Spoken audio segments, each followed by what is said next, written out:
Misa yo kushabira bejibe cyamushanja hishomero rya St Lawrence Primary School yayibembera Reverend Father Richard Bino mucuri wo muhezo wa bwana mukuru wa parish ya Nyamatanga owashaba bejo okweyikiririzamu ngo nibabasa kuba basinguzi.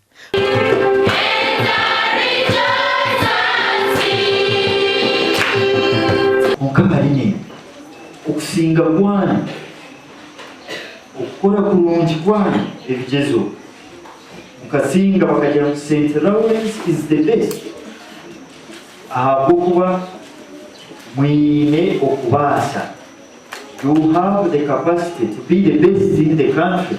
James Mujenyoro mukuru w'ishomereri yayongera yashobora ngo abana babatebekanisiibwe kurungi okuhika ebigezo byabo. Tubatebekanisize tukatandika umwaka tushomesa twakora enough tests mbwenu tutebekanise kurungi nitumanya ngo abana bitu bakora kurungi kuba makunshabira ninyesiga ngiza kora byegezo byanje nimbika n'abakanditsi abandi. Aha mukoro go bahasarana za tanka z'amizi ezabahirwe abanywani baba ba St Susanna Catholic Primary School okuruga USA. Abana bwa nyuma bahendera bari kubyara emiti y'ebyishuzo nk'akamanyiso ko kurinda ebyobuhangwa. Mwenu tusimira kimwe abo kubatankezi zaza kutuhereza amizi abo abana baragumene banywa kandi bakagira amagara marungi. Gasha kwa Aidan Bataringaya.